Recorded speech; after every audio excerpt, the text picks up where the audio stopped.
check. This one is compatible. You want to change? Oh. I think it's okay. That one had a problem. The other one had a problem because it would be like this. And there was the problem With the back. backache. Oh, sorry. You wear a corset? But now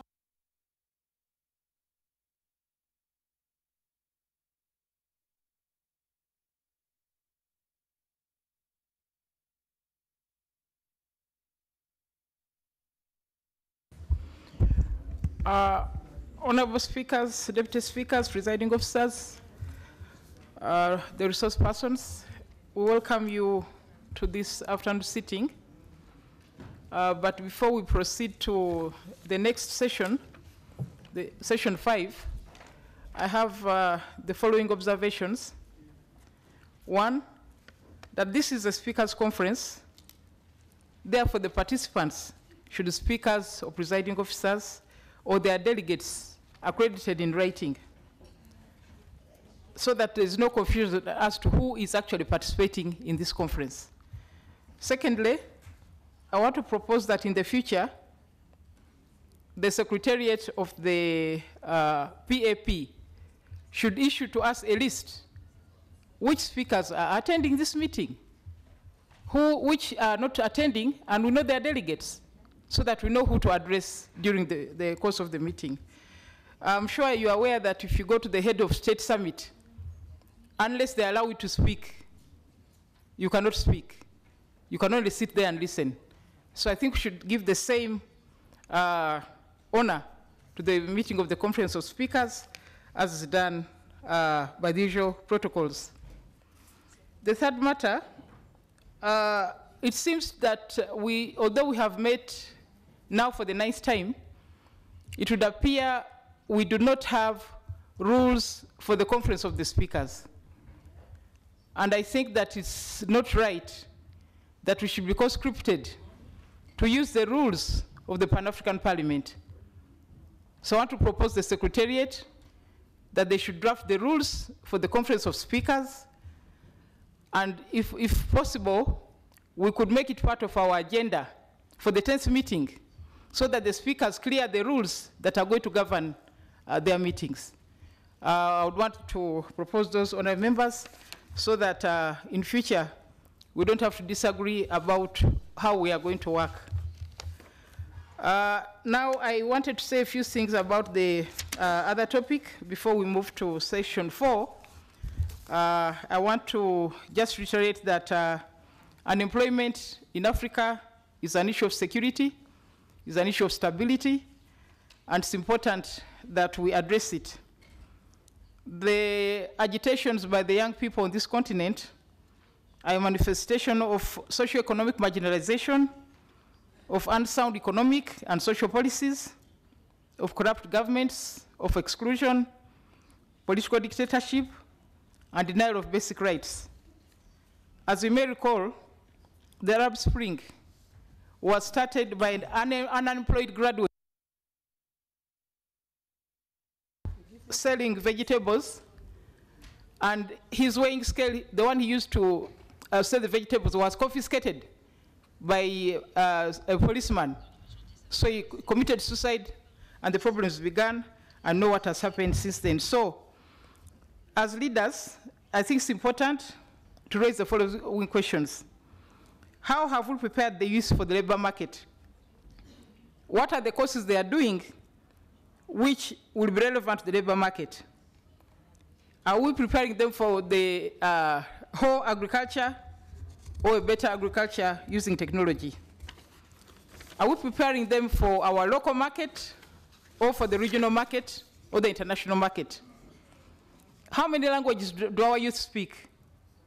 I was happy to see Francine speak in both English and French. So she's marketable beyond one country.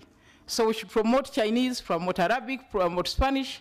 In fact, I'm reminded that recently the delegation of Equatorial Guinea came to Uganda to lobby for our support to make Spanish a working language of the African Union. So I hope that we can also support them to speak their language. Now, we need to address the issue of technology very seriously. I hope we are not going to continue importing technology from other countries. I think it is time Africans started to plan for our own technology, which can also market to other countries. It is essential that we focus, we prepare strategically, we invest in research, innovation, and technology, and we must address what our children are studying at the early childhood level, at the primary, at the secondary, at the tertiary. All these are important for us to be able to move forward. It is a very serious indictment on Africa that the Mediterranean Sea has become the graveyard of young African people. Of course, we have instability and war in some countries, but it's also to do with unfair economic policies which leave no opportunities for the young people to work in their countries. So we need to address all that to reverse that kind of problem. So better planning and investment in our countries. I just wanted to report now finally that we in Parliament of Uganda, we have youth representatives specifically for the youth, but there are also many young people who are in Parliament. We also have a youth minister. We have a youth livelihood fund. Not enough, but I think it's a beginning. So we need to do more for the young people. I thought I should say that before we go to the other subject. So honour members, I understand the resource person for the reporting of the status of ratification is not here. So we shall go straight to the contributions from national parliaments on the status of implementation of the recommendations of our 8th conference held in August 26 on the theme from adoption to ratification of African Union treaties, in particular the new protocol of the Pan-African Parliament. What are the advantages for Africa? Honour members, those of you who are here know we discussed this matter, and we gave ourselves assignments when we returned to our countries. So now I'd like to hear, how did we fare when we returned home? I don't know who wants to go first. Yes, Chad, Mr. Speaker. Merci beaucoup.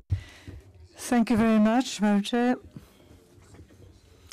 In what concerns the Pan-African Parliament, I would just like to present or to give you some information. The new protocol of the Parliament, certainly we did receive it, but unfortunately, for a while now, the former Foreign Affairs Minister, who is now, in fact, the President of the the African Union Commission, has now been very, very busy, and certainly there's been a delay in projects that should have been sent to the Parliament. We now have a new Foreign Affairs Minister, and I think it will very quickly, I think during the next session in October, during the session, we will more than likely proceed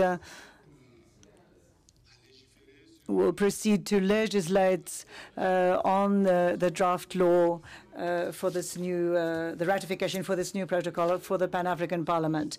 We don't have any particular observations to make on the new protocol. We think that it is, in fact, I suppose, during its implementation or at the time of that we will see whether there are any problems. But we certainly hope it's going to help the Pan-African Parliament to go forward and to be able to continue with its roadmap towards legislative powers. We hope that in 2017 the adoption will be done. Thank you very much. Thank you very much, delegation of Chad. Yes, more updates. Yes. بسم الله الرحمن الرحيم. معالي الرئيس، معالي السادة. Good afternoon. Yes, speakers of the National Assemblies here, heads of delegation, members of parliament, and good afternoon to all. I would like, first of all, personally speaking, and also in the name of the delegation of the Algerian Parliament, I would like to express my thanks and the gratitude we feel towards the Pan-African Parliament for the excellent organization of this session in South Africa, which is a symbol of freedom and the symbol of the end of apartheid. And I would like, at the moment, I would like to reaffirm our cooperation, and I would like also to send you the fraternal greetings of our president.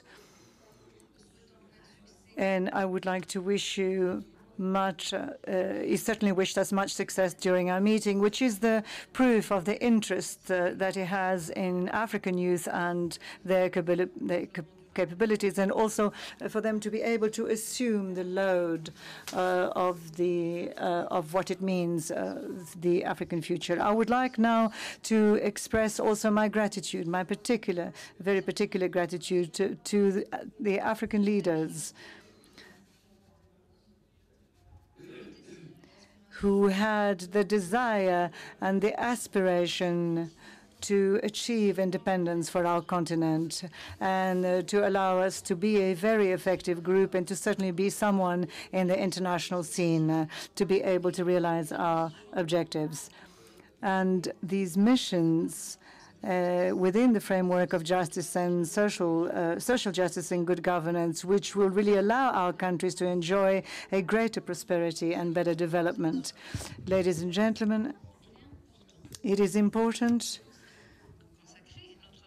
to have dedicated our meeting, in fact, to the theme harnessing the demographic dividends through investments in youth. The choice of this theme in 2017,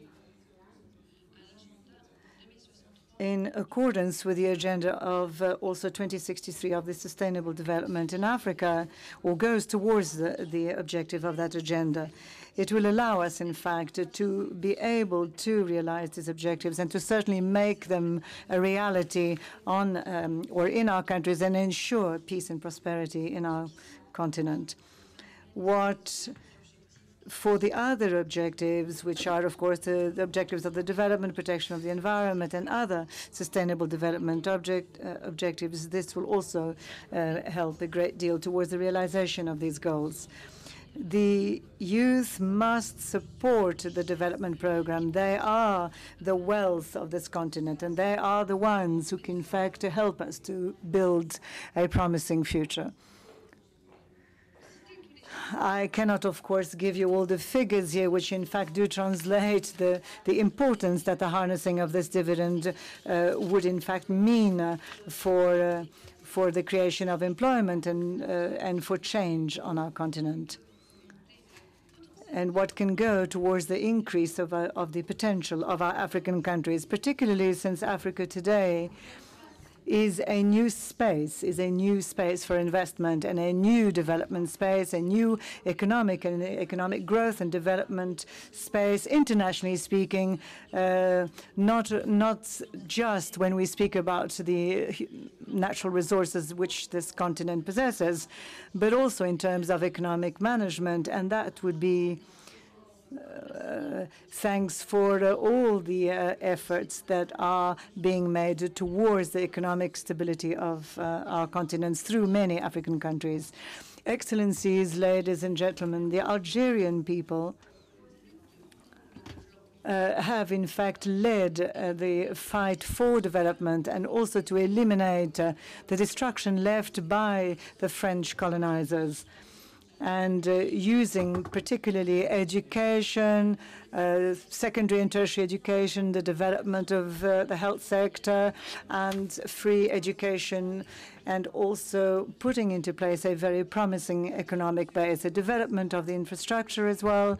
Algeria today is going through a democratic stage, very important, and during which the youth represents, in fact, a great deal.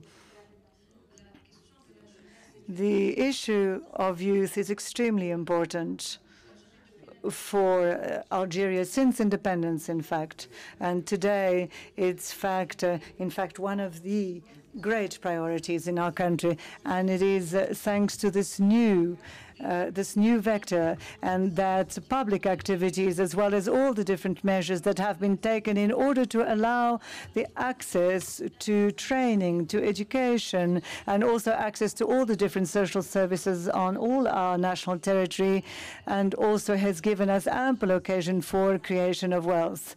The Algerian people have seen enormous development under the direction of its president, and who supervises a development program which is extraordinarily rich and which will in fact bring enormous gains, and will also represent gender and youth in all its programs and regionally speaking. Please, would you come to an end? You need to finish. Is that responding to instructions given to all the speakers at the last meeting on the Malabo Protocol? We were required to ensure that our governments have ratified the protocol so that there are 28 ratifications.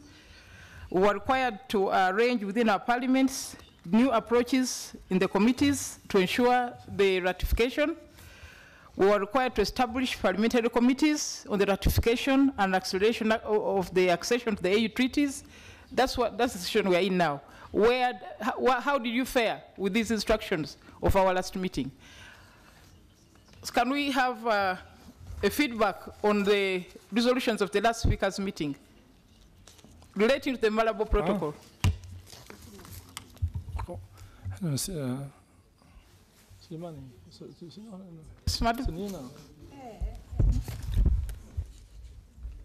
نحن الجزائر قد مضت. No, the lady behind you. No. Oh. The lady behind you? For giving me the floor. On behalf of my delegation from the National Assembly of the Republic of the Gambia, and indeed on my own behalf, we wish to say a very big thank you to the Pan-African Parliament for extending an invitation for us to attend this conference. As a new speaker in the new National Assembly of the Gambia, we were not privileged to be here the last meeting, but we were able to do some research and have come to the conclusion and confirmation that Gambia is amongst the 5 countries that have ratified the protocol. The ratification was done at the National Assembly on the 27th of June, 2016, and the instrument of ratification was deposited on the 16th of August, 2017. As you probably know, the Republic of the Gambia has just put in place a newfound democracy which ushered in a new dispensation after 22 years of dictatorship. So I am happy to report that the recent parliamentary elections held in the Gambia in April 2017 has also translated rhetoric into tangible results for the youths, as evidenced by the 65% membership of the current parliament being youths. This is, to us, is no meager achievement, because youths in the Gambia, for the first time, have moved from being supporters to candidates.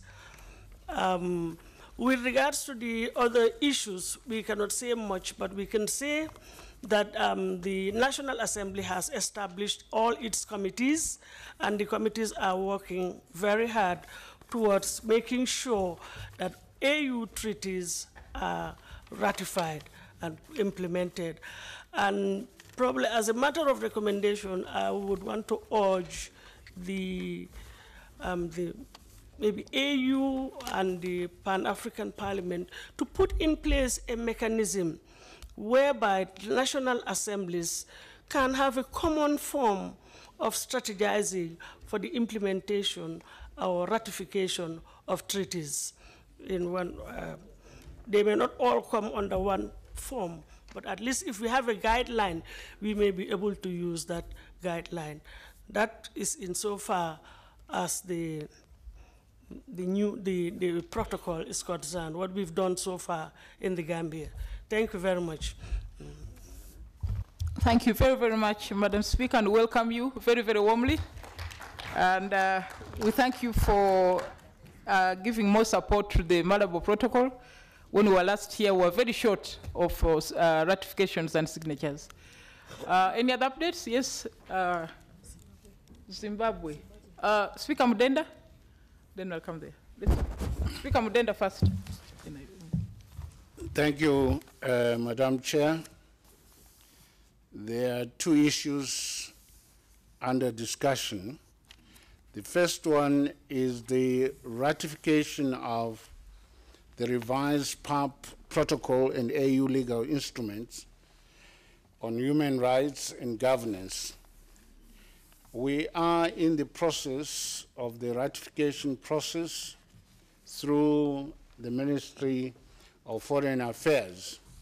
However, the contents of the protocols involved have been fully captured in our new constitution published in 2013. We want to believe as Zimbabwe that our constitution is very robust, and in chapter 4 of our constitution, we have a very comprehensive Bill of Rights, which I think goes beyond the PARP protocol and the AU legal instrument on human rights. In addition to that, deriving from the new constitution of 2013, we have established in Zimbabwe the Zimbabwe Human Rights Commission, the National Peace and Reconciliation Commission, and the Gender Commission. These three commissions deal directly on matters relevant to human rights. So our human rights situation there in terms of governance advanced in terms of our new constitution of 2013. Ratification of the Malabo Protocol, I'm happy to report that the Vice President, Honorable Mnangagwa, who is responsible for the Ministry of Justice, has agreed and recommended to Cabinet on the ratification of that protocol. And the protocol is before His Excellency the President, Comrade Arajim Mugabe, and I have no doubt that he should sign soon, and then it should come to Parliament through the Minister of Foreign Affairs for ratification by our Parliament in terms of Section 328 of our new Constitution. I thank you, Madam Chair. Thank you very, very much, Speaker Mudenda. Yes, Sarawi. شكرا سيد الرئيس. Thank you, Madam Speaker, for giving me this opportunity. I'm here as a member of the Pan-African Parliament, and I'm here also in my capacity as a representative of the Speaker of the National Parliament of Western Sahara. I would like, in this respect, on behalf of the National Parliament, to inform the House that the National Assembly of Western Sahara, and after the visit made by the Right Honorable President of the Pan-African Parliament to the Sahrawi refugees camps in February 2016,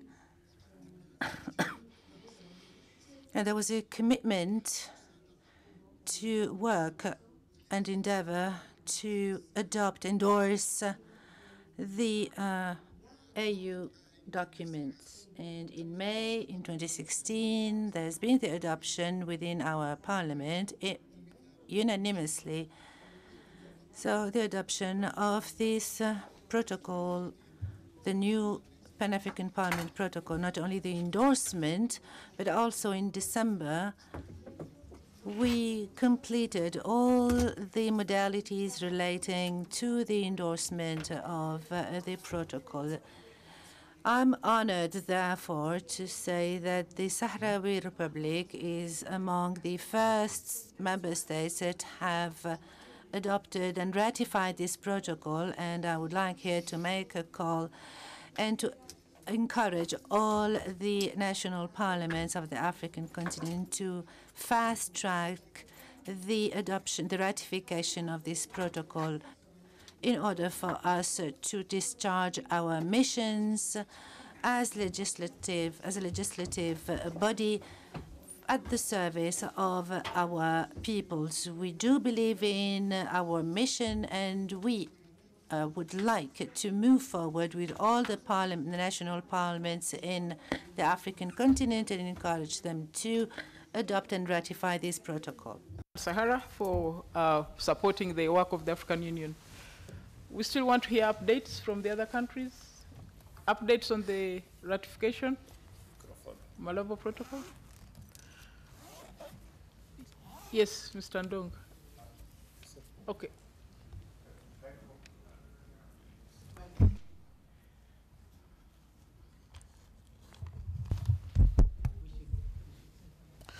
Yes, Your Excellency, please speak. Merci, Monsieur le Président. Thank you, Madam Speaker. Speaking on behalf of Cameroon, the process is underway, and we have reached the last phase. The President of the Republic, indeed, has given his approval to deposit this protocol to the Parliament, and we think that for the next session in November, the Parliament will be able to ratify or to adopt this protocol to be ratified by the head of state later on. This is only a matter of a few weeks or maybe even few days, and then Cameroon will complete the ratification of the Malabo Protocol. I thank you. Thank you very much, delegation of Cameroon, to know that you are almost there and that your ratification will add to those necessary to make the protocol work. Further ratifications? Yes. Merci, Madame la Présidente. Thank you, Madam Speaker. I'm Honorable Mamadi Sidibé. I represent the Speaker of the National Assembly of Mali. I believe that Mali is was the first country to ratify and deposit the ratification instruments to the African Union. I believe there is a lack of political will. We cannot want something and it's contrary. The heads of state themselves are the ones who have signed the Malabo Protocol. How? Once back home, we cannot implement such a decision. This is what I mean by wanting something and it's contrary and it's opposite. I think there is some kind of hypocrisy here. We want one Africa, one voice. We need to act reasonably. We cannot ask to have or expect to have a legislative parliament while we do not give the example. Therefore, I think that all the MPs and the speakers of parliaments are called upon because if we see that protocols are signed, it is up to the Assembly to do some lobbying to rapidly ratify the document to make sure that the protocol is enforced. For leading the way, and I think we agree with you that if our heads of state believe in what they do, they should complete the process. Any other speaker? Namibia, then we go to Namibia, Cape Verde. Thank you, Chair. Thank you very much. Again? Yes. But you have complete. No, sir, you have spoken. Let's go to Namibia, then Cape Verde. Yes, I'm there. Namibia? Yes. Yes. Yes. Chair, I just wanted to to confirm the fact that with regard to Namibia, there is an absolute commitment, dedication to ensure that we move as rapidly as possible on the ratification of the Malabo Protocol. It's a matter that is of a particular interest to many of us, including our head of state, being a former member of the Pan-African Parliament. So we hope we'll be able to come up with a definite commitment in the near future. Thank you. Thank you very much, Mr. Speaker. Let's go to Cape Verde. Obrigado, Sra. Presidente. Eu queria também. I thank you, Madam Speaker. I would like to commend the President of PAP on this initiative that is organizing this conference. Regarding Cape Verde, we have experienced political changes in 2016. I was an MP here as a member of the Pan-African Parliament, and for 5 years we've been striving and we've been upholding the need to have reforms in this parliament, to have a legislative parliament with full powers, and we've also championed the principles that have been adopted in Malabo. We do reiterate our commitment to ratify, to have this protocol ratified. This is underway. We've had the visit of the President of Pan-African Parliament to Cape Verde, and this year the Parliament is in recess, but in November we will tackle and we will make sure that this be ratified before the end of the year. There is already some sort of national consensus around, and this is done in a democratic way, and we are committed to ratify this protocol, which will enable to succeed this major reform. We talk about the youth. We need also to talk about transport, about security, and other important concepts. And if we do not have a parliament with legislative powers, we won't be able to overcome the challenges we have been talking about. Therefore, in October, as early as October, we will make sure that this protocol be ratified and the revised version of Malabo. Thank you. And now, 1 year since we were here, where do we stand? How many do we have? Are we nearly? Yes, President Nkodo.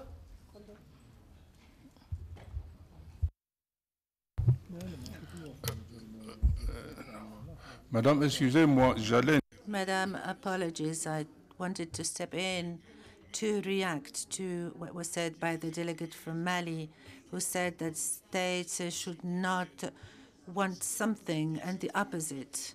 What I would like to say is that most of our states have not well understood and the meaning or the sense of the Malabo Protocol. And I think that the President of PAP has started a campaign of sensitization that needs to be supported by ourselves, because many of our states think that the Malabo Protocol would take out their powers of legislate, which is not the meaning of the Malabo Protocol.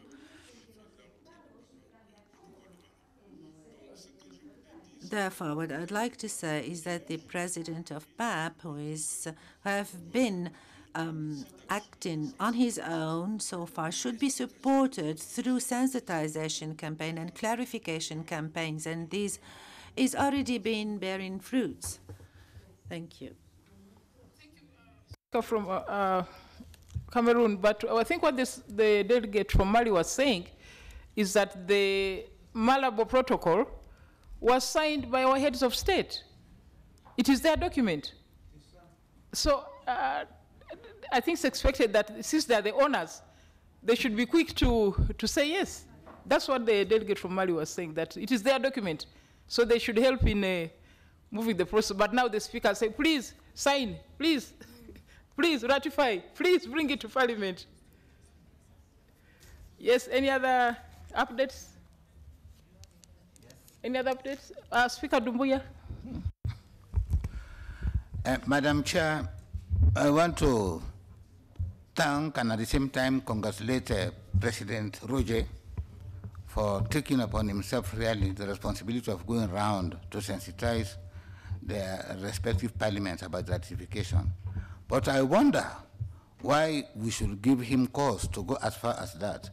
Because I recall that when I was a member of PAP here, we did agree, this was generally accepted by everybody, that members of parliament, of these national parliaments, who are also members of PAP, should sensitize their respective parliaments about the importance of the ratification of these treaties. So still, the responsibility is on the members of PAP, so that they tell their own colleagues in their respective parliaments about the importance of ratification. What President Roger has been doing is just an addition to really what we had agreed upon here, particularly when I was a member of PAP, Madam. Okay, thank you, Speaker Doumbouya. Maybe as speakers now it's our responsibility to ensure that there is a debate on the Malabo Protocol. I don't know whether we can cause a debate to demand that the process be completed. I think we need to help the President of the Pan-African Parliament from running around. We should do it ourselves and say, let's debate this. Do we want it or do we not want it? Why doesn't the government bring it? I think we should have a debate to demand that the government complete the process. Hmm? Yes, Speaker Somalia.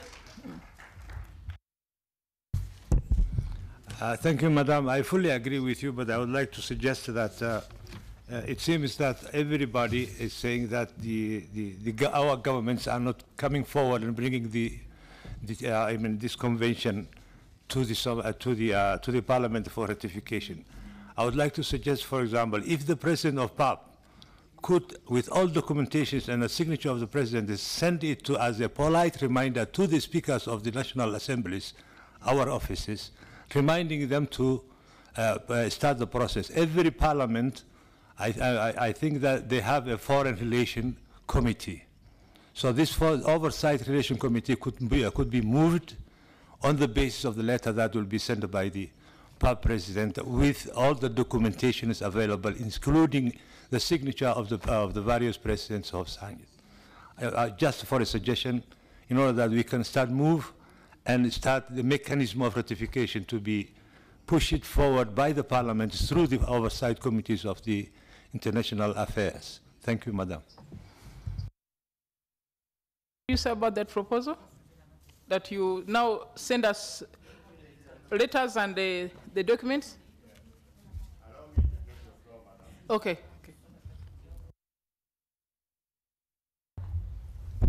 Madam Speaker, I thank you to give me the floor. Excellence, Mesdames. Right, honourable speakers of national assemblies, I would like to join the debate which has been very well clarified by the colleagues from Cameroon and Sierra Leone. The Pan-African Parliament was lucky to have within or among its members 4 heads of state. 4 heads of state. Ministers of foreign affairs are just countless.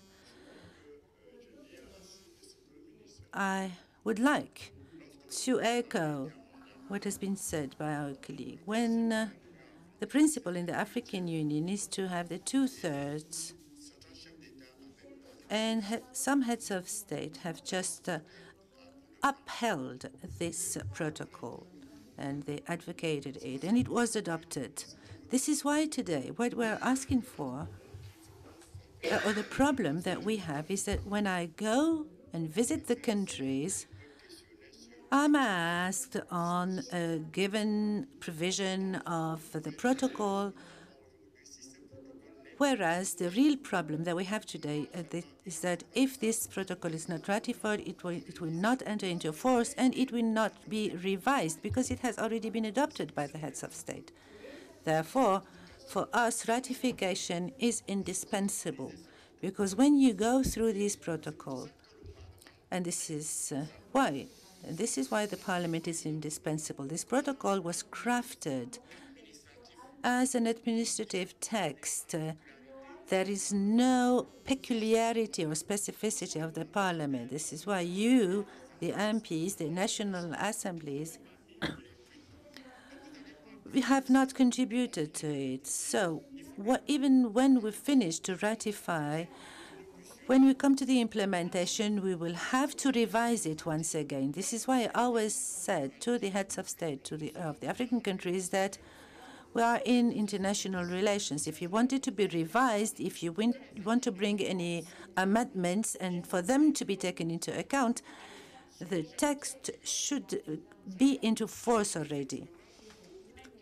And therefore, there were many concerns raised regarding the strength of the Pan-African parliamentarians. But when you read, there's only one single paragraph, that is 8(1)(a) and 2, that has been revised regarding the legislative powers, and it clearly states that the Pan-African Parliament will legislate on matters and fields that the Assembly will have decided.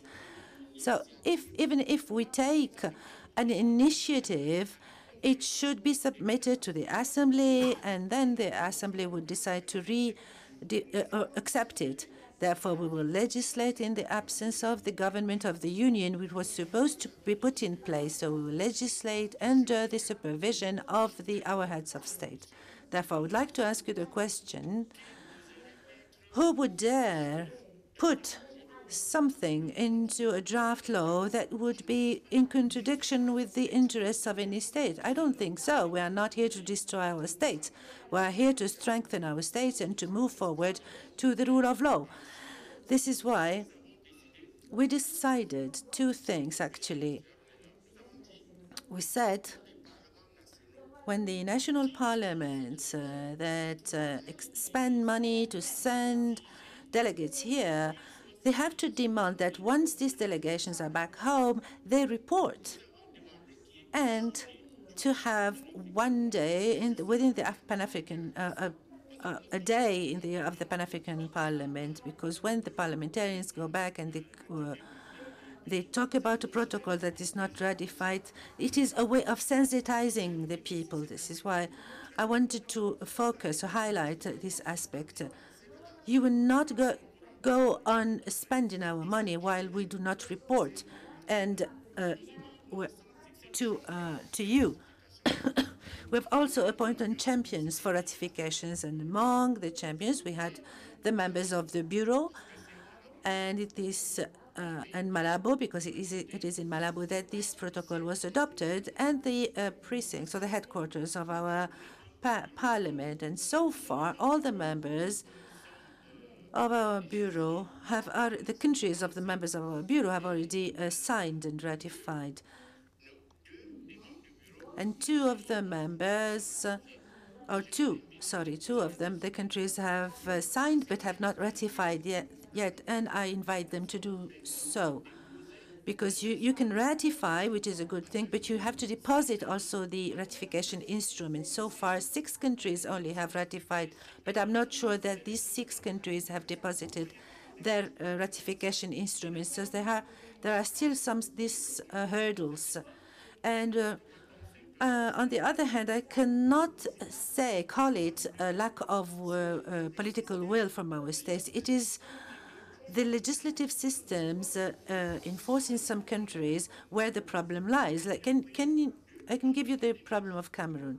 There are 3 approaches. First, the President of the Republic does sign, and then he refers it to the Assembly to authorize him to sign, to ratify. And then it is referred back to the President, who would pass the law. And this takes time. And then the Minister of Foreign Affairs should submit the instruments of ratifications to Addis Ababa. So therefore, this depends on the system in force in each country. And then, so what we have to do, as we said, to maximize our chances is that we, as Pan-African Parliament members, have a chance to report to you on our work, for you to check whether we are really working or not. So far, we have received 16 signatures. One country was one of the first countries that have signed, but unfortunately is not seating. And this is another problem as well. This country has signed. Maybe they are still waiting for me to go there or to send a delegation to explain to them. So, Madam Speaker, this debate is a very useful one. So, with the problem of the separation of powers, it is the budget of assemblies that are used for the traveling of your MPs. And if we are not asked to report to you, to be accountable to you, this will continue to give the impression that we are doing nothing, we are not working. I would like to conclude, Madam Speaker, by asking you, please, to be our voice, our spokesperson, and to make sure that the international instruments be at the Ministry of Foreign Affairs, and the Ministry of Foreign Affairs is the custodian of the international conventions. They are always busy. We have even ratified some conventions that have not been implemented. So let's push forward. Let's, within the governmental action, let's call upon our ministers of foreign affairs and not our heads of state. I recall I met a head of state of our continent who said, well, I thought I've already signed it.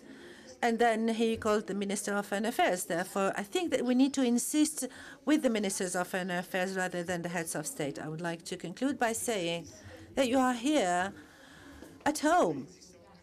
We do exist through you only. So please accept my apologies for this small incident, because even between brothers and sisters, there are some fools, some problems.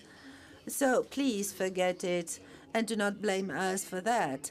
This is exactly what we experience in our national parliaments. There is some kind of passion, but then the calm comes back. And I think that our work is really a good one. This is, Madam Speaker, what I wanted to share with you, and I thank you very much for your kind attention. Thank you very much, President Nkada. Now, distinguished colleagues, I think that since we are all here, we are the ones in charge of the order papers of our parliaments. I think with or without a letter from the president of the PAP, we could cause a debate. Maybe the debate will wake up the foreign minister. Maybe it will wake up the president. I want to appeal, colleagues, that let us help, because we understand the frustration of the Pan-African Parliament in not having those powers. We agreed with them that we support them in that quest for the change in the structure. So I think let us show our support by making noise about the issue, so that the foreign minister wakes up and the president also realizes that, okay, the foreign minister is asleep, I need to do some work. Otherwise, next year we shall come back and say, oh, you know, things are not happening. I don't know. Can I hear your views, honourable members, on how to move now? Speaker Mudenda.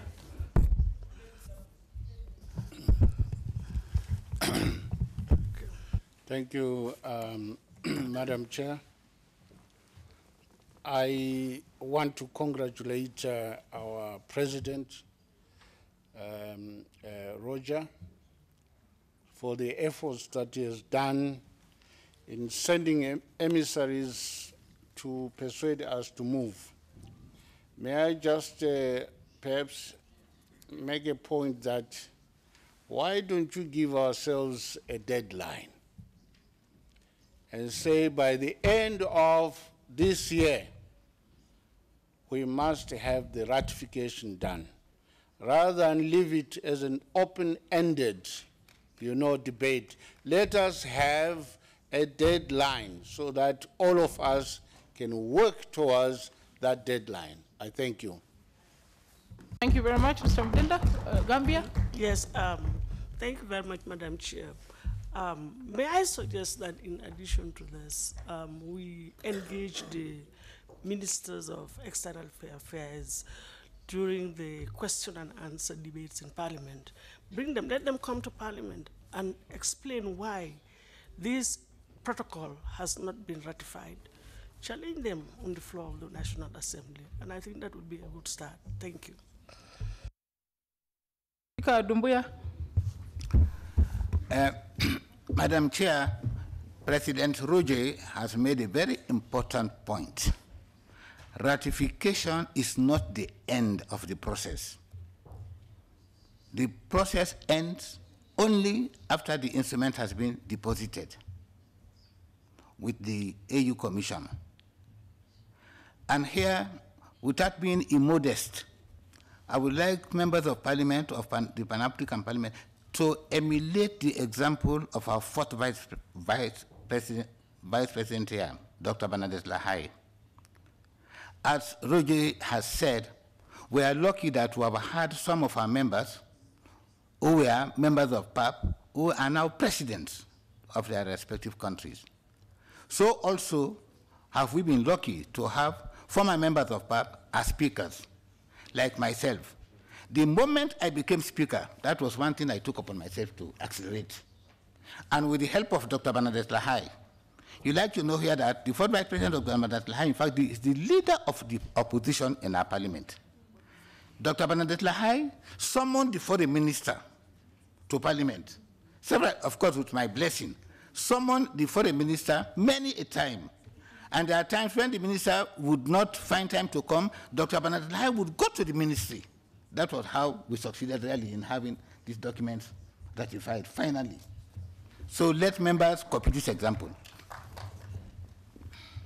Thank you, Speaker Doumbouya. Yes, we'll go back to Namibia. Oh, yes, let's go this side. Let's start this side. Merci, Madame la Présidente. I thank you, Madam Chairperson. We would like to congratulate the President of the Pan-African Parliament because he is a dedicated man.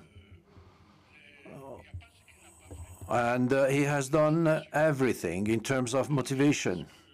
And I think that it is the parliamentarians, the Pan-African parliaments, who should take the lead and just rise like one man in order to carry out this important work. He cannot just go around all the countries, visit all the countries. This is not possible. I think that the Pan-African Parliament should assign this task to parliamentarians through regions, North Africa, East Africa, Southern Africa, West Africa, and make them responsible. As one of the previous speakers has said, in order for us to set a deadline, and that these parliamentarians be responsible. It is them who should go to national parliaments in order for this work to be quickly achieved. Honestly, it is a little bit unfortunate because considering the time that has elapsed, we must make an effort, an extra effort, in order for our goals to be achieved as soon as possible.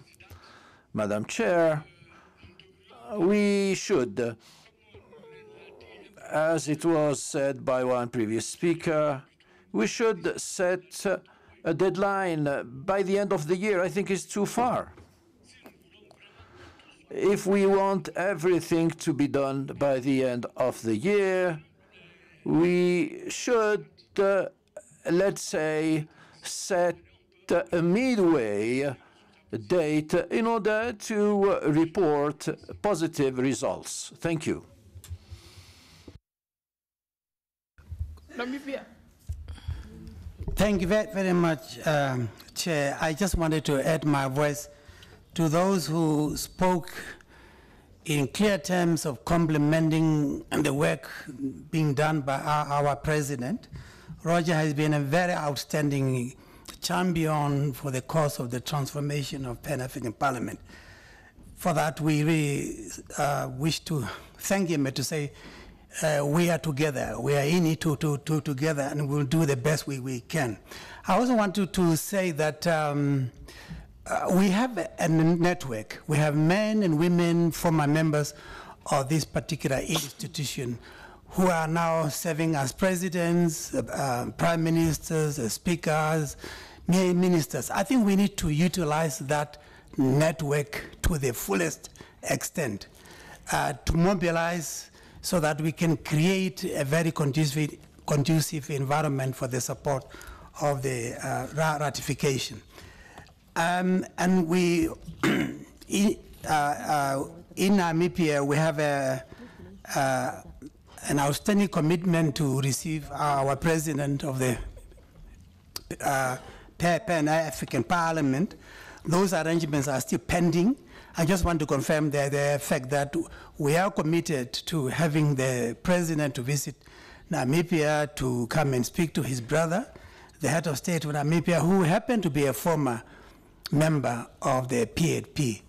But I think it's important that we utilize the leadership at that level to mobilize them to speak to each other at the head of state level, because that will create the necessary more momentum in support of the transformation. So just simply to confirm that we are committed and we do our very best to make sure that the ratification does take place in most of the outstanding member countries. Thank you.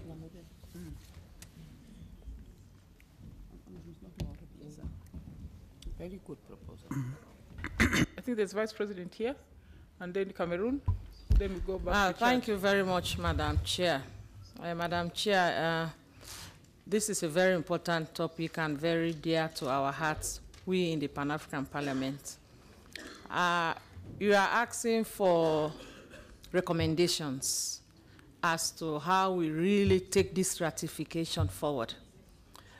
In doing that, I want you to also take into consideration the meetings of the Secretary Generals of the African Parliament, because their recommendations also feed into your own recommendations at the end of the day. Because I know that the Secretary Generals of the African Parliament have also discussed in several of their meetings preceding your own meeting the issue of the ratification. But even going beyond that, to talk on the issue of the visibility of the Pan-African Parliament. For example, I know that in their meeting, they had even given all the parliaments deadline as to when all parliaments should have established the PAPDEX. And that PAPDEX was going to serve, you know, as the launching pad of the ratification of not only the PAP revised protocol, but also the African Union shared documents, of which, you know, we are a part and we have the mandate also to go out and ratify. This parliament will already have a campaign going on. The campaign is 28 before 2018. That has been our campaign. We must have the 28th ratification before 2018. That was when in 2014, the heads of state had adopted it in Malabo. I think it was in July. So by 2018, next year, it would have been 4 years, and we have only got 6 ratification and 16 signatory. So what I want us to do is, there is so much we can learn, first of all, even from the 6 countries that have ratified. we can learn from the strategies they used. It's very important. I don't want us to leave it all to the hands of the parliament or the speakers of the parliament, but the president and the foreign affairs ministers are very key in this. You may call the foreign minister question time. He can tell you all the problems. But what we want also to do is to get the buy-in of the president. For us in Sierra Leone, the president was very key. He was very key. Even when cabinet was not sitting, he asked, how do we go about to ensure that Sierra Leone ratifies this? He used his executive powers, because we are not going to wait for cabinet to sit because they were on recess.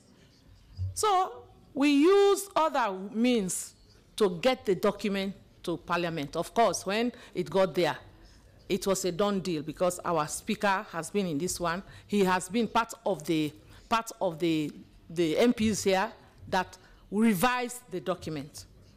So we already have a campaign.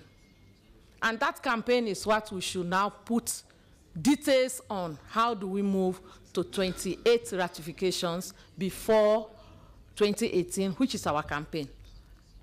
The president has been doing his, the parliamentarians have been doing his.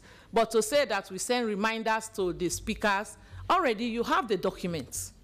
And every year it has been discussed. So I agree with you. When we leave here, let it be on the other paper for all those countries that have not ratified. Call the foreign ministers. Of course, the foreign minister has to take it to cabinet in some countries. And you also lobby the cabinet ministers.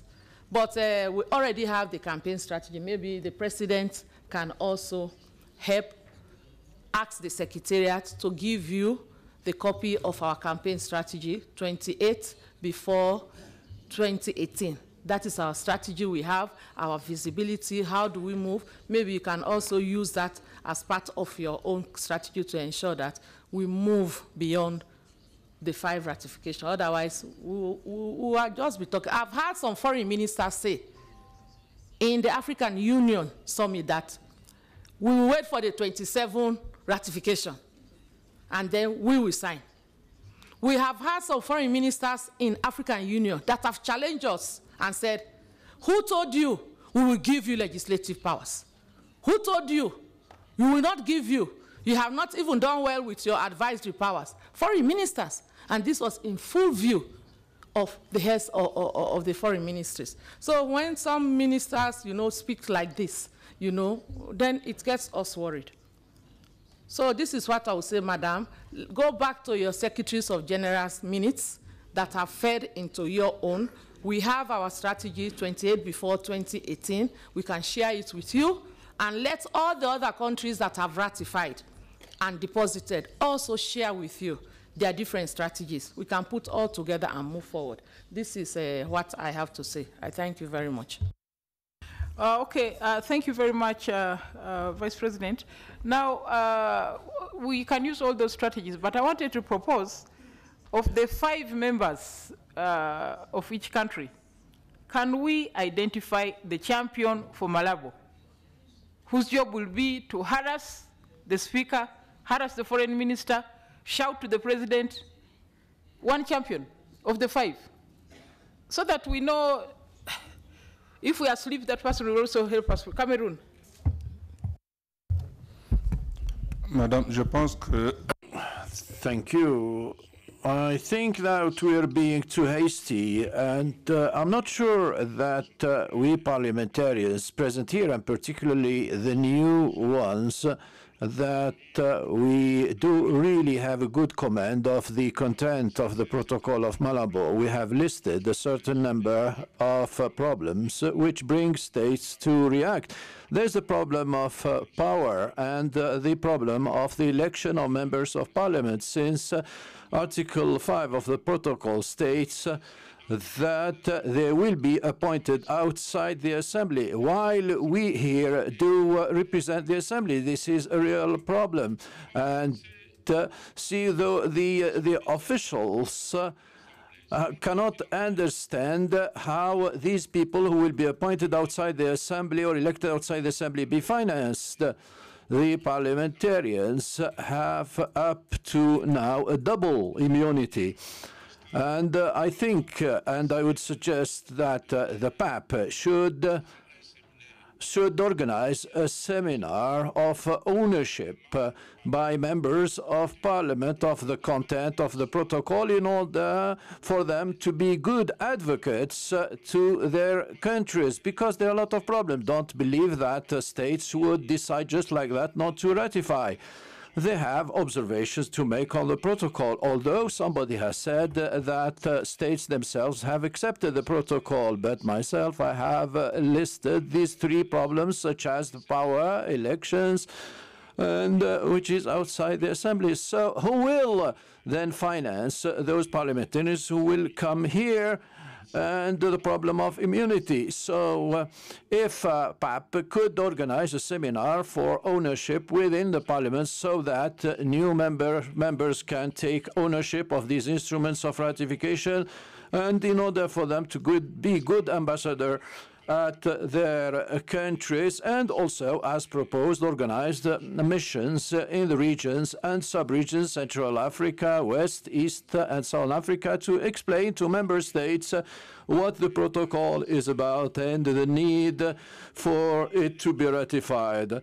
And I would suggest also that during one session here, that every time to include an item on the ratification of the protocol, and that each parliamentarian, particularly from countries which have not ratified, that can report about the procedure of ratification in the country involved. Thank you. Okay, thank you. Honourable members, I think all of us are just making suggestions for how best to do this, but I think in principle, if we do believe in the Malabo Protocol ourselves who are sitting here, I think we should also move the process forward. We should agree to set a deadline. Those who fall outside the deadline will say, okay, you are not doing well. But let us agree, if we believe, let's set a deadline. And ourselves take charge of those areas which are within our control. For instance, organizing a debate in the House. That, we don't need to get a seminar for that. You get 2 hours in a day and say, there's this matter. Why don't you talk about it? That will attract attention. Even the head of state will hear, and the members and the public will also come to understand what it's about. Now, the fear about having elected members who are not members of the House should not be an issue. In East Africa, we have the East African Legislative Assembly. The members are elected by us, but from outside us. And the budget is from our parliament. We pay. Because we pay IALA. We contribute to IALA, including the money for the Legislative Assembly. So there's no problem. They are citizens and they are doing work for the country. So I think let us all work together.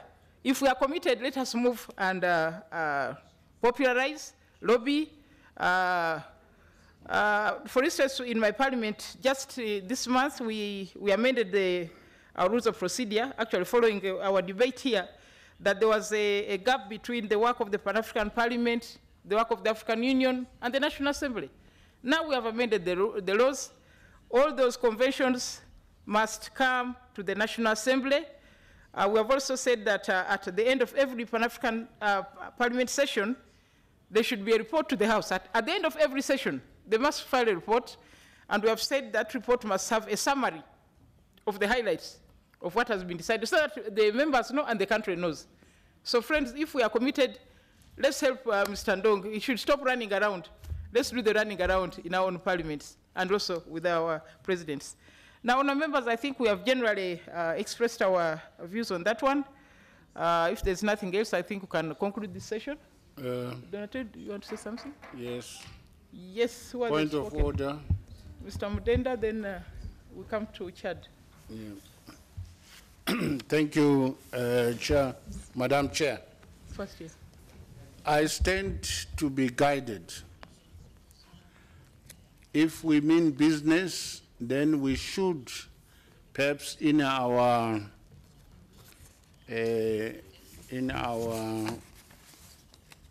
what do you call it, communique, that we put it in writing as part of our resolution with a specific date when we are expected to report progress and success of ratification. I hope this communique will also address the deliberations of the DD as discussed this morning and this afternoon. It is my proposal that the communique should address the issue of deadline specifically and clearly so that we are targeted in our efforts to make the matter to rest and ask our President, Honorable Roger Ndang, to rest in peace, not the final peace, but the peace in the struggle for ratification. I thank you. Thank you, honorable colleagues. I hope you agree with the Speaker Mudenda that we have talked enough. Let us set a deadline and then see how many can comply, and those who don't comply, we shall know. We need 28. I'm sure we can try and do that. Chad, please. Merci, Madame. Thank you, Madam Chair.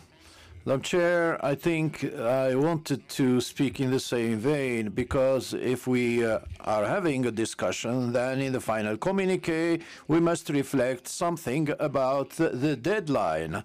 And beyond this deadline, I think that the President of the Pan-African Parliament should approach each President, each Speaker of the National Parliament. This is important not only through the communique, but write to him personally to tell him or tell her that we need the ratification of this new protocol in order for us, for it to be implemented by 2018, because if each Speaker of the National Assembly has been approached, and that despite that the Foreign Affairs Minister does not make the necessary effort, the Speaker of the National Assembly, together the MPs of the PAP, could make the effort of approaching the government and ask them to step in. So, in addition to the communique, the President of the Pan-African Parliament should write to each Speaker of the National Assembly Parliament to explain to him or her that there is a deadline date and that this date should be respected by all parliaments. Thank you.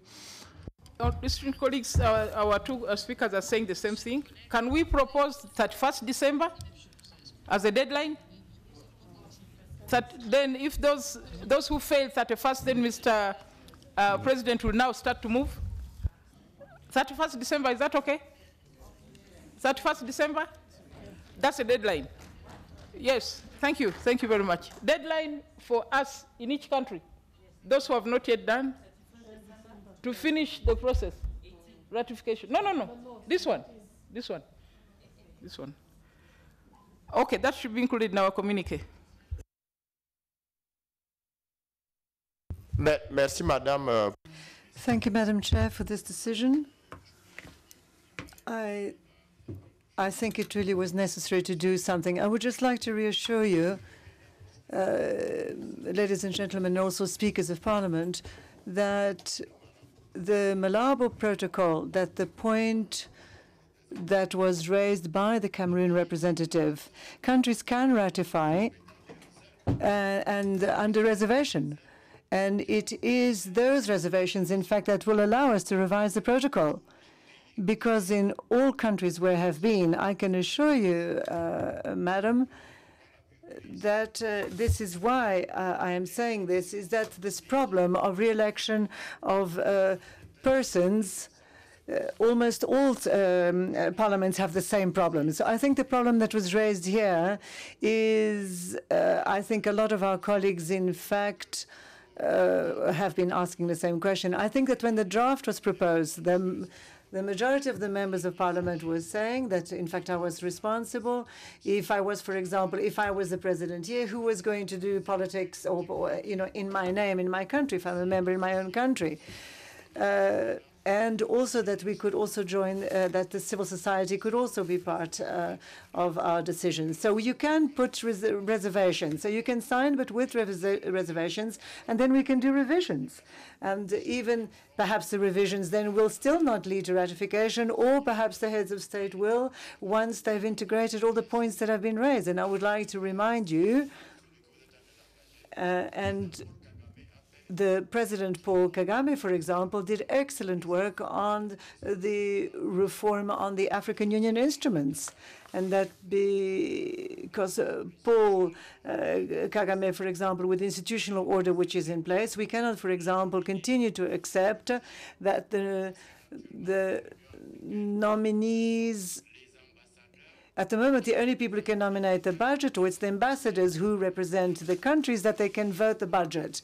And President Kagame, in fact, said that some of the beginning of the work should be given to the African members of parliament, because the money that we have here are, in fact, African taxpayers' money.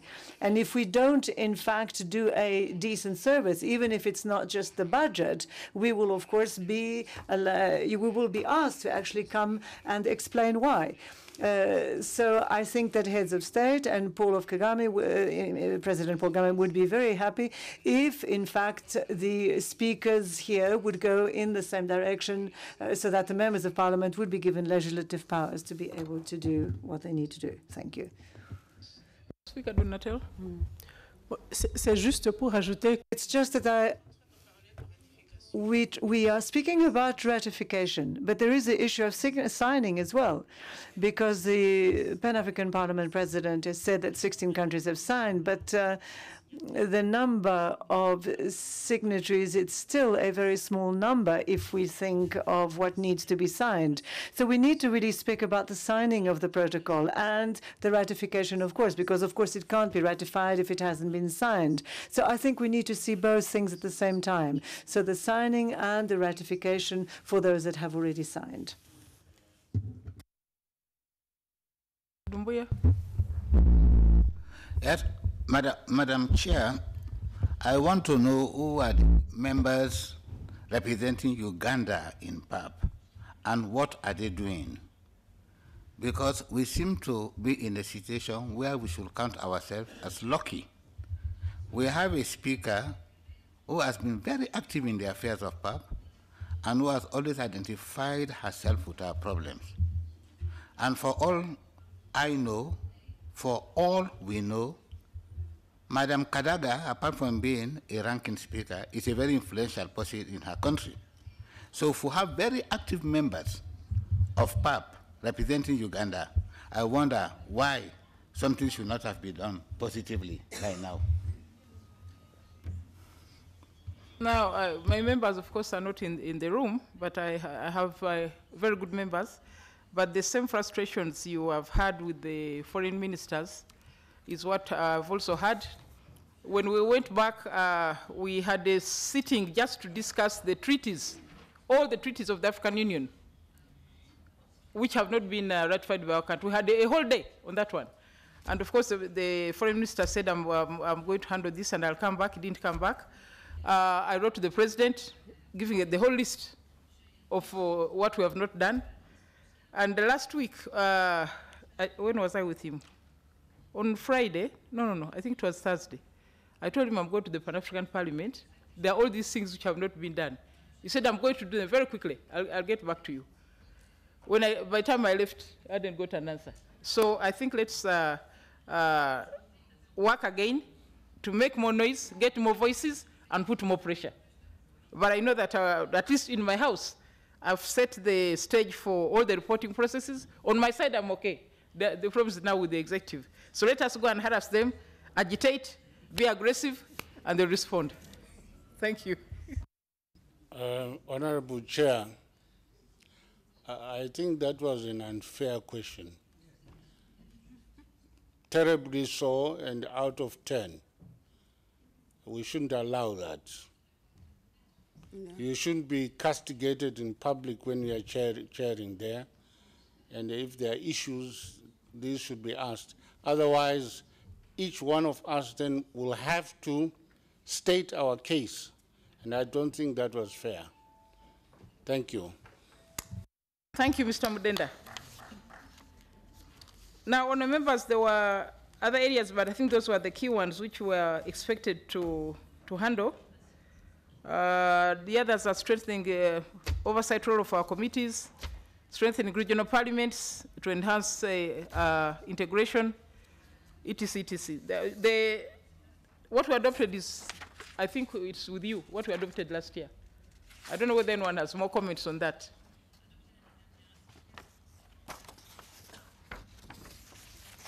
No? Okay, honourable members, I think we've dealt with this. We didn't have the second paper because the presenter was not there. So I hope that we have done the justice to part 2. And we have made our commitments, and I hope that the next meeting we shall be able to report progress on all those areas that are outstanding. I don't know whether the Secretariat has any other announcements because we have come to the end of today's agenda. The other business is for 6 o'clock, the cocktail. Yes. The other business is for 6 o'clock.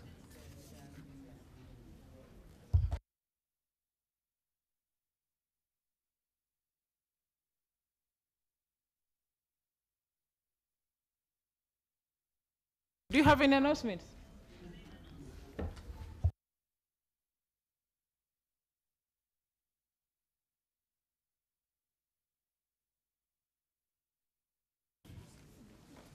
Point of clarification. Chair. Yes, Mr. Mudenda. I'm looking at my watch here. It's what, 7 minutes after 4. And the cocktail is at 6. How do we manage logistics?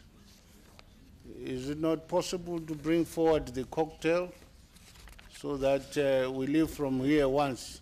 Unless if it is suggested that we go back to our hotels and then come back again. Traffic. And there's traffic, you know, people are going back from work. Perhaps the president can assist, or the announcer could also assist.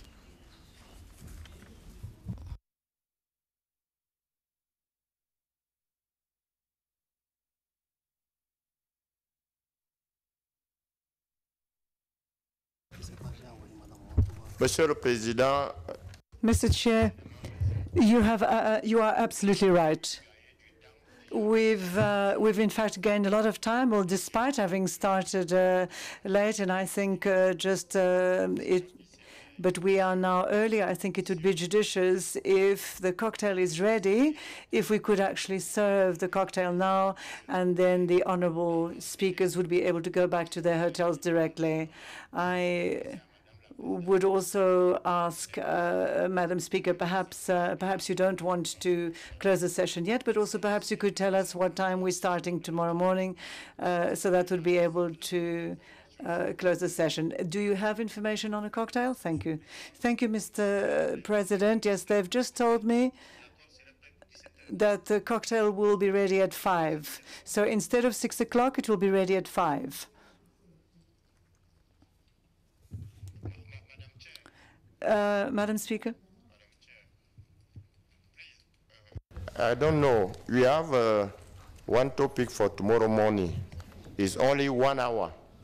Can we chair the topic now, and then tomorrow morning we start at 10? So we can don't go out, we can stay there, and then we write the cocktail. You have only the report, it's presentation of the recommendation of the clerk meetings. So if the clerk is there, you can present us the recommendation, and then I think after 1 hour the cocktail will be ready.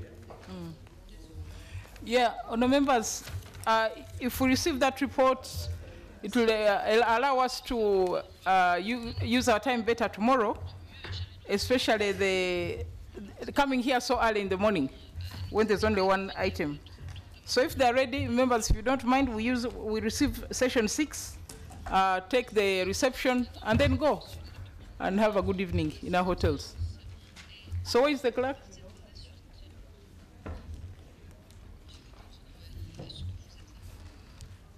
Mr. Boazi? Ahwanzi? Is not around.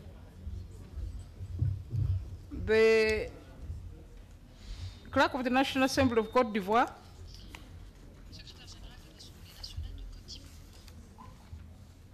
Forward. Forward.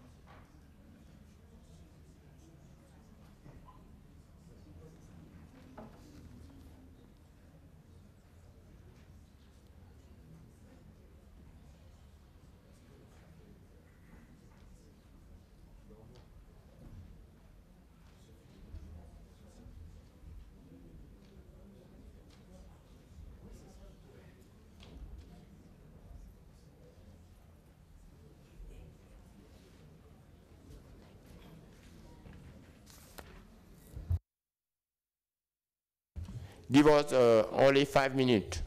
The Secretary General is ready to present to the report. Just 5 minutes, just. Okay, so the members can maybe stretch their legs? Yes, but here. Don't go back to the city. Yeah. You can stretch your legs in this, around here. Yes, okay.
Lepre? Okay. On commence? Honorable colleagues, to take your seats. We are now ready to receive the report of the clerks' meeting and their recommendations. Please take the floor.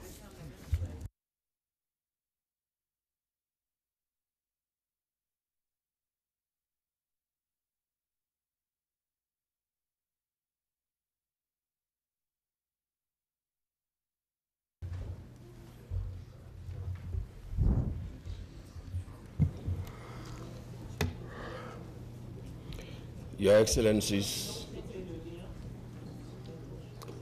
I stand on existing protocol to read the report of the meeting showing the outcome of the meeting of the secretaries and clerks of parliaments of the African Union, held under the theme, Harnessing the Demographic Dividends Through Investment in the Youth Role of the National and Regional Parliaments in Africa. We, the members of the Association of Secretaries General to Clerks of Parliament, ASGAP, at its second annual meeting of ASGAP held on the 9th day of August 2017 at the Pan-African Parliament in Midrand, South Africa, under the theme, Harnessing the Demographic Dividends Through Investment in the Youth Role of National and Regional Parliaments in Africa. Considering Article 18 of the protocol provides for the PAP to work in close cooperation with regional and national parliaments inter alia, convening annual consultative fora with the parliaments of the regional economic communities and other deliberative organs to discuss issues of common interest. Considering also Rule 4(1)(a) of the PAP Rules of Procedure empowering PAP to facilitate the implementation of the policies, objectives, and programs of the Union and oversee their effective implementation by the various organs of the African Union. Considering further the Constitution of ASGAP, which establishes the Association of Secretaries General, Clerks of Parliament as an appropriate body with the mandate to facilitate the fulfillment of the objective of facilitating effective and close cooperation between the Pan-African Parliament and the parliaments of regional economic communities, national parliaments, and other deliberative organs. Taking cognizance of the necessity and opportunities of harnessing the demographic dividend through investments in youth, which constitute the continent's most valuable resource, who can be used to surmount Africa's current and future challenges through the active and full participation of the youth in all spheres of political, economic, and social life. Deeply concerned by the current situation of young people in Africa, left in the lurch due to socio-economic inequalities, lack of access to education, child marriage, female genital mutilation, and other harmful traditional practices, employment and investment, plunging young people into poverty, famine, illiteracy, poor access to health services and information, human trafficking and clandestine migration, political manipulation, urban crime, xenophobia, violence, drifting into armed groups, militias or terrorist movement, prostitution, which facilitates the expansion of sexually transmitted diseases, and the pandemic HIV/AIDS. Noting with concern the slow pace of the process of ratification, domestication, and implementation of African Union legal instruments, which can be instrumental in advancing youth empowerment, especially the PAP 2014 protocol and other AU instruments relevant to youth. Recalling the decision of the Assembly at the 28th Ordinary Session of the Assembly of the African Union in Addis Ababa to adopt the theme, Harnessing the Demographic Dividend Through Investment in the Youth, Role of National and Regional Parliaments in Africa, as the 2017 theme. Cognizance of the key roles that clerks of parliament play in the process of ratification, domestication, and implementation of legal instruments, particularly their status and mandate as the principal advisors to the decision-making organs of parliament. Acknowledging the challenges facing regional and national parliaments in their efforts to contribute to a speedy ratification, domestication, and implementation of AU treaties, particularly the new protocol of the Pan-African Parliament, mindful of the advisory, administrative, and follow-up roles of Secretaries General, clerks in the implementation of decisions of Parliament, including the required technical support for a speedy ratification, domestication, and implementation of AU treaties, now hereby agree and recommend to 1. Regularly track progress in the implementation of recommendations and resolutions from speakers' conferences and clerks' meetings, including mid-term review meetings and regular interactions between the PAP and national and regional parliaments. Call upon national parliaments to regularly share best practices and successes and devise joint strategies toward the acceleration of ratification, acceptance, and implementation of AU instruments, particularly the PAP protocol and the African Youth Charter. 3, call upon the Conference of Speakers of Parliament to congratulate the AU member states that have completed the ratification process of the new protocol of the Pan-African Parliament, and to encourage those that have signed the protocol to complete the process of its ratification, and call upon the remaining countries to sign and ratify as expeditiously as possible the new protocol of the Pan-African Parliament so as to enable it enter into force. 4, ensure that national parliaments integrate youth mainstreaming and analysis in the exercise of their legislative, budgetary, and oversight powers, particularly by using the 4 pillars for harnessing demographic dividends and devising joint strategies in respect of the role of parliaments in youth empowerment and ratification of AU instruments, particularly the PAP protocol and the African Youth Charter. 5, call on national and regional parliaments to ensure proactive parliamentary action and control in monitoring and oversight of government programs and policies on youth empowerment in accordance with the AU legal and policy frameworks, particularly those related to the 2017 theme. 6, call on national and regional parliaments to adopt laws and ensure that governments implement and establish institutions that are instrumental in enabling massive investment in human resources, especially vulnerable young people, in order to make the demographic dividend a driver of peace, stability, and sustainable development in Africa.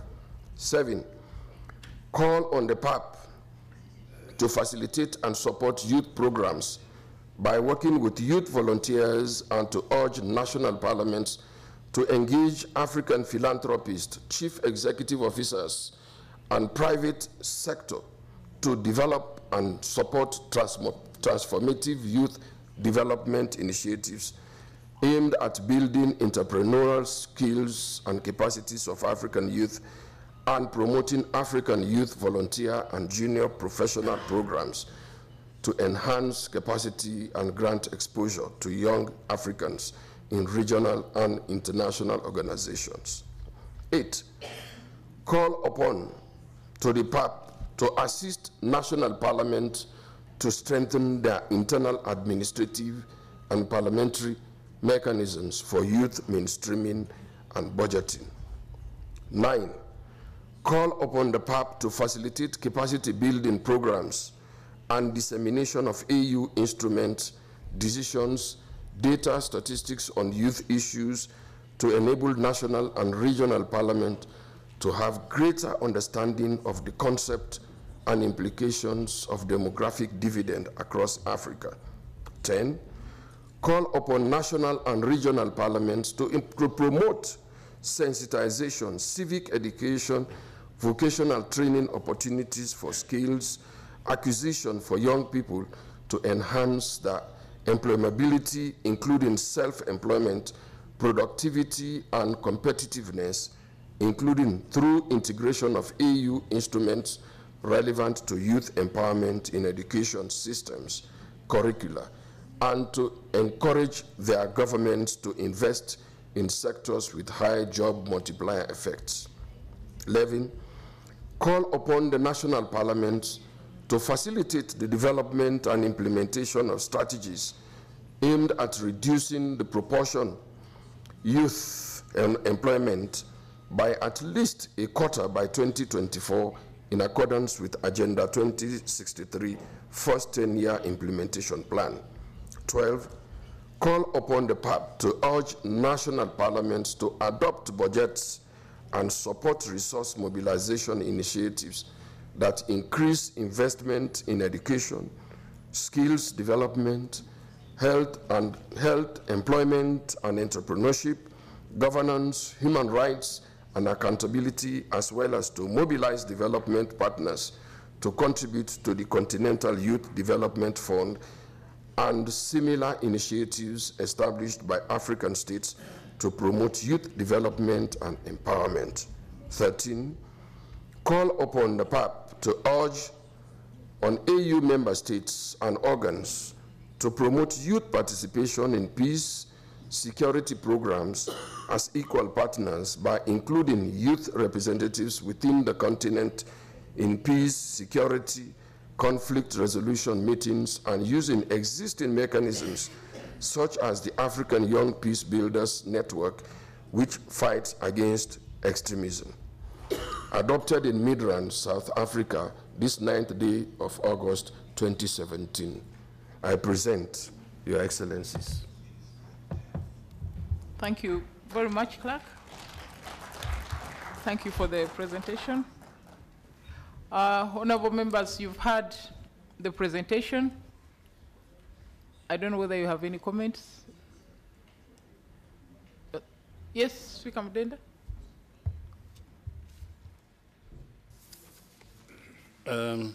Thank you, Madam Chair. Listening very carefully to the prayer of the communique, the Secretary Generals or clerks appear to be on the side shore, side by side with their speakers. And the use of the word or verb call upon parliaments, call upon PAP. The tenure, to me, should have been assist our national parliaments. Assist our national parliament in improving on, say, corporate government that relates to youth development, because they are our functionaries. The way this communique in this prayer is written, I don't think it is proper. They are giving service to Parliament. So, as Secretary Generals, what type of service are they giving to PAP? Are they giving to their national parliaments? To me, that would make sense. But to speak as if they are speakers, I'm not sure whether that is correct. I can defend this position in detail if I had a paper before me and they demonstrate exactly that the call must be on themselves to assist parliaments to do ABC through their administrative acumen. Thank you very much.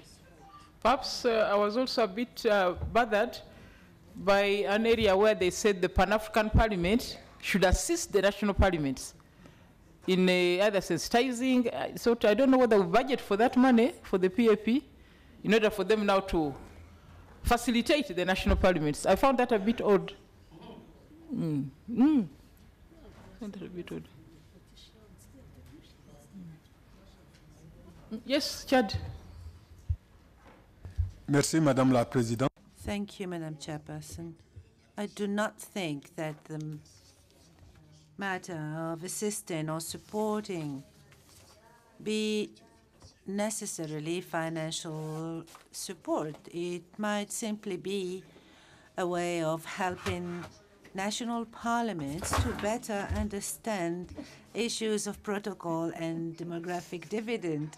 I don't think it is necessarily a financial issue. It might be also a document that can be submitted by the Pan-African Parliament to national parliaments for better comprehension or understanding.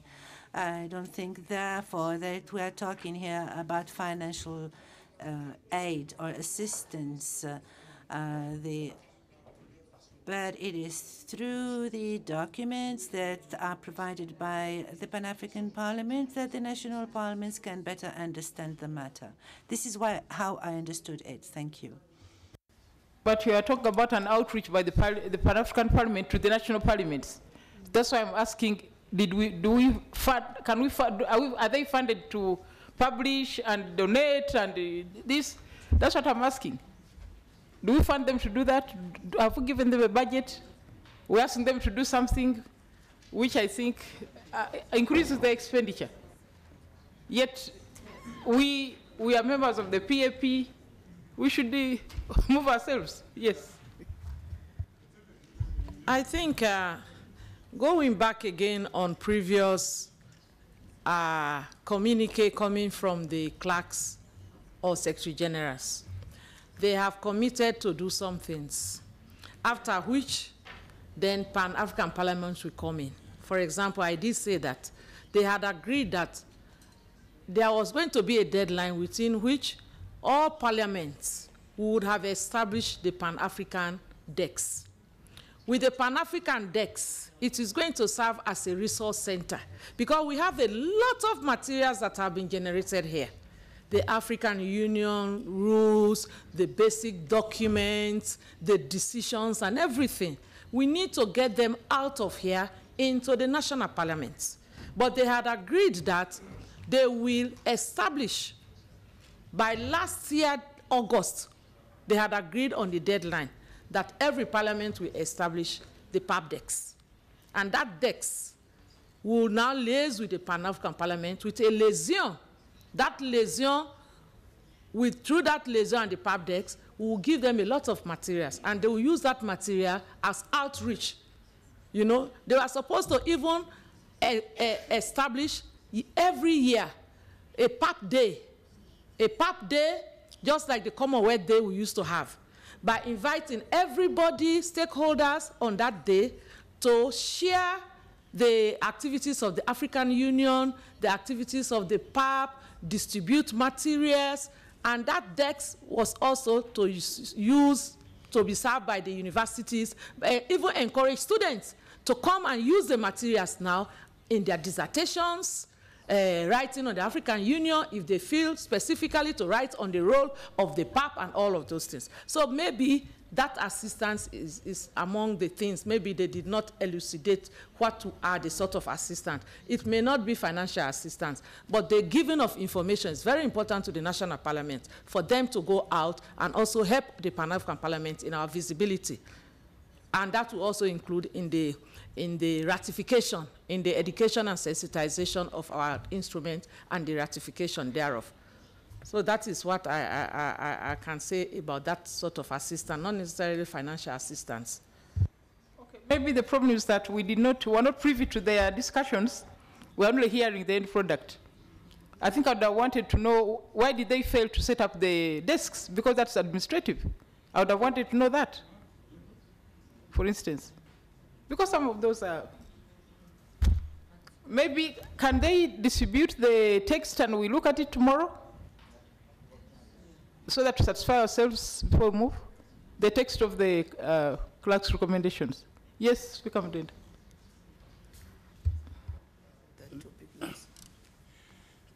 I think it's better that we see the document in front of us. Honestly, I believe that they are a service arm of parliaments. They must come up with their commitment to assist national parliaments, to assist PAP in realizing their objectives, rather than being instructive to national parliaments and their speakers. Thank you. So, colleagues, I think let's ask the spokesperson to the Secretariat to arrange, distribute them. We can use 10 minutes tomorrow. Let's discuss something we can see, especially since we're not part of their discussions. We're just hearing the end product. So let's distribute them tomorrow, we can look at them. So now, other members, I think we have earned the right to attend a reception. Isn't it, Mr. Nkodo? Are we ready for the reception? Yes. So now, members, we've worked very hard the whole day. Let us go and enjoy ourselves at the reception. Where do we go? Where is the venue? At the Idris Hall? Come. Permitted to do so. Yes, in Africa, we show our happiness and gratitude. Please do so. Wait.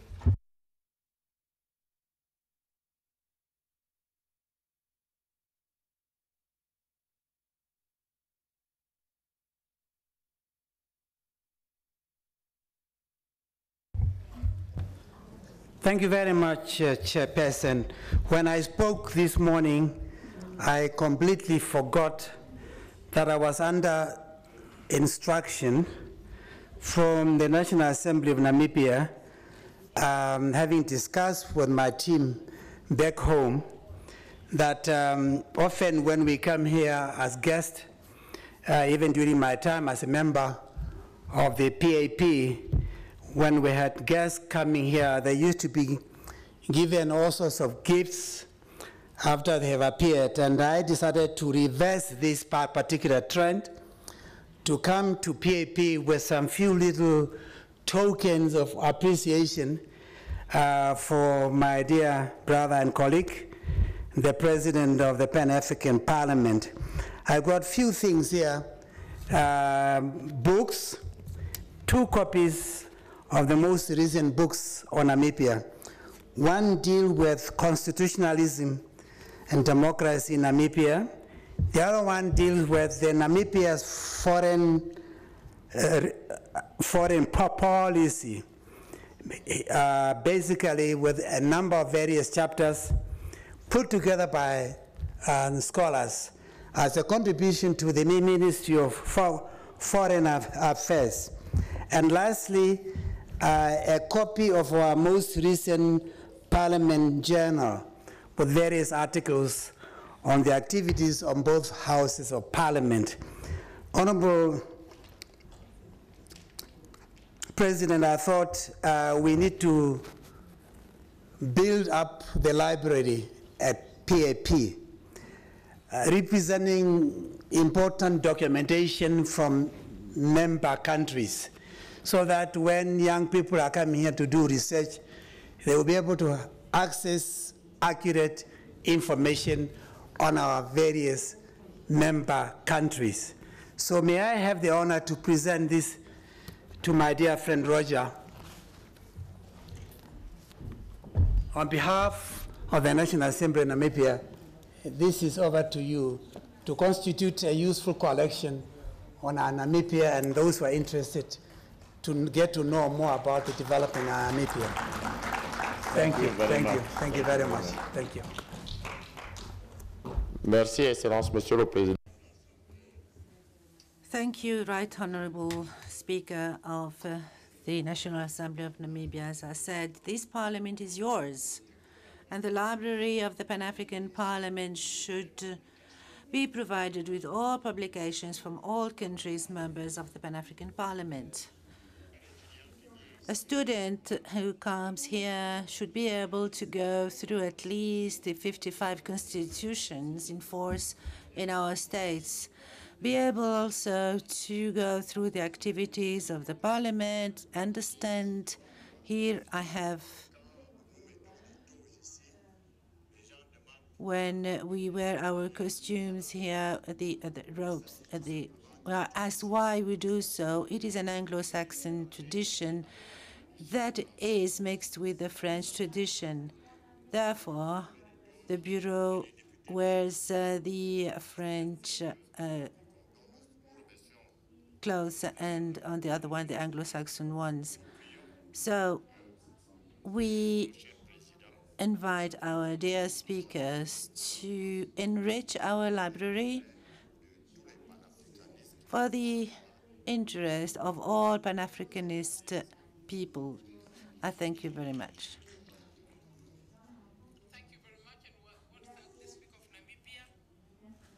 Reaching our library, and as our president has said, perhaps we should agree that when we meet next 1 year from now, each of us should come with some materials from our country so that we can enrich the library and know more about each other, but also facilitate research from this, our African Parliament.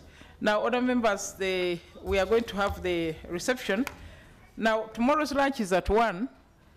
So I was thinking maybe we could start work at 10:30 instead of 10? 10:30.